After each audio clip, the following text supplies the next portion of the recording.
Hello everyone. All of you know that till date Spotify is the most successful audio streaming platform in the world.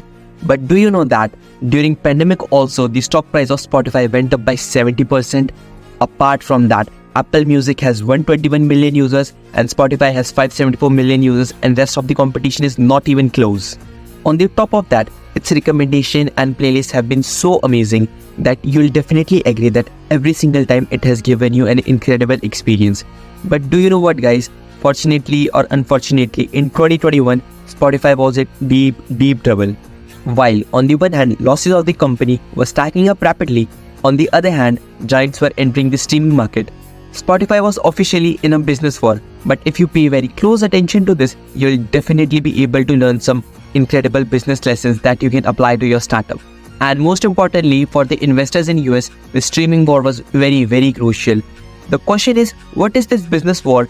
And most importantly, as an entrepreneur, what are the business lessons that you can learn from this iconic case study? The music streaming revolution of the world started way back in 1990s. Then from 1984 to 1999, CDs were the ultimate instrument of the music industry. The distribution channel of the CDs made record labels and musicians billions of dollars every single year. But in 1990s, internet and computer revolution started to pick up, resulting in the massive penetration of both computer and web into the households of America. Now, if you see that there is a fine culmination of both technology and connectivity, and if you observe closely, every time this golden combination happens, it gives rise to a new generation startup. In music industry, it was the company called Napster, which was started way back in 1999 by Sean Parker and Sean Fanning. In simple words, Napster is nothing but a music torrent. Instead of buying a CD for $20, you can download an MP3 file for free and share it with your friends. And you know what, guys, after the invention of Napster followed the first wave of music streaming. It not only changed the way people listen to the music, but it also changed the entire music industry.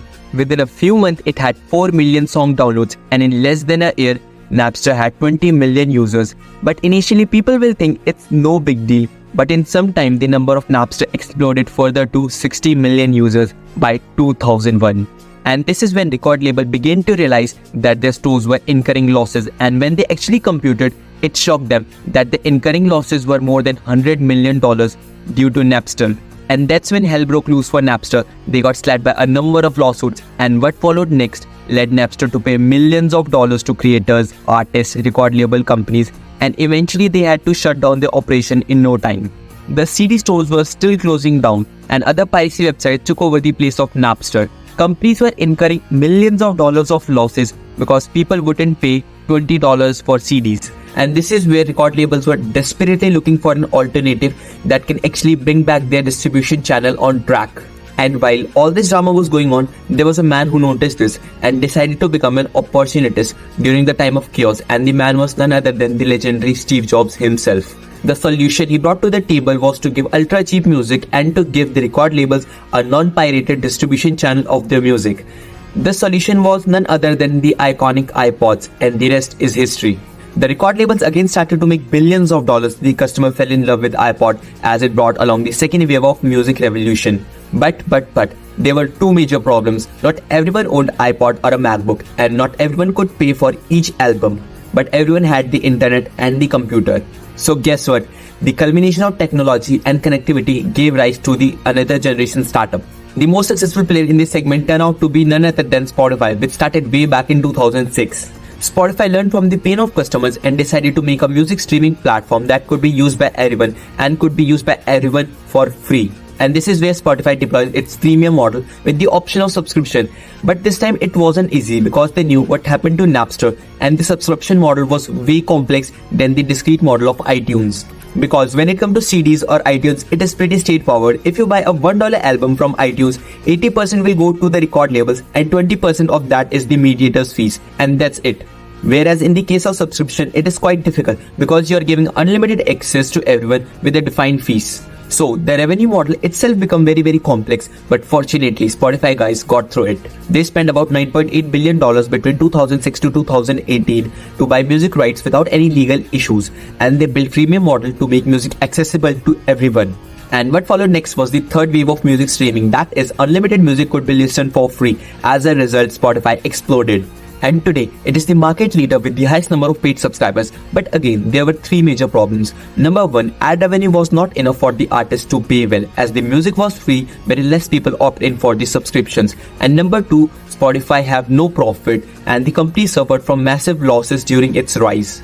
And last, the most importantly, things got really ugly with the artists. Taylor Swift and Adele broke up with Spotify over low pay.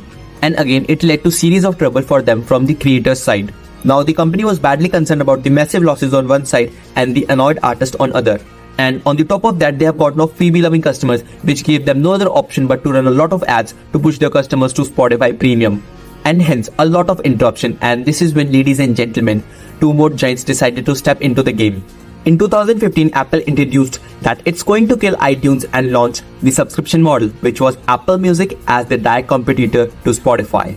And in just 5 months, in November 2015, YouTube entered the streaming war with the YouTube Music. Now, if you observe the streaming war very closely, guys, you will see that both these services, that is Apple Music and YouTube Music, are built over the weakness of Spotify. And with just a few moves here, their Spotify could be killed.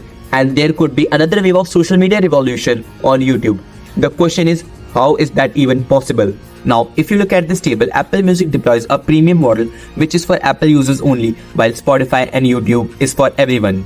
And they use freemium model which gives them a wider audience. Now, if you look at the user base, Apple has 1.6 billion users, Spotify has 345 million users, YouTube, well, it got 2.1 billion users. But when it comes to paid subscription, Spotify is way ahead of Apple because of its accessibility through both Android and Apple. While Apple Music has 72 million users and all of them pay, Spotify has 345 million users and 155 of them pay.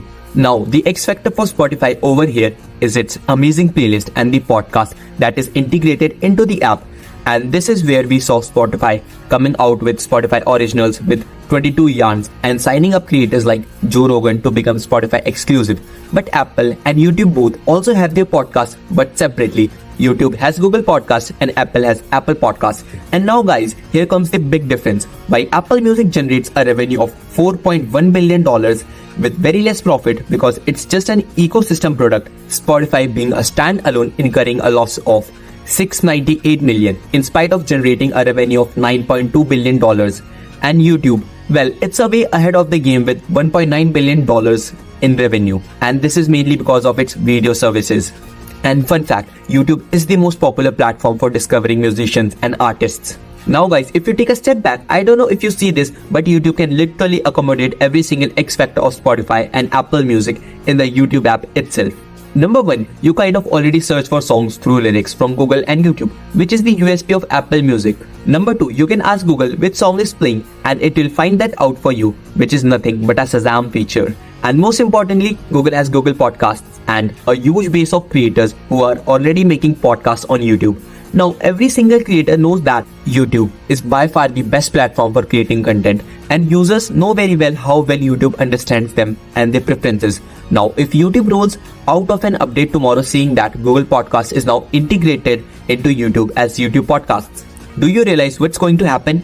It's going to lead another huge wave of creators who will flock to upload their audio content on YouTube, because there are already tons of audio creators who are desperately wanting to be on YouTube.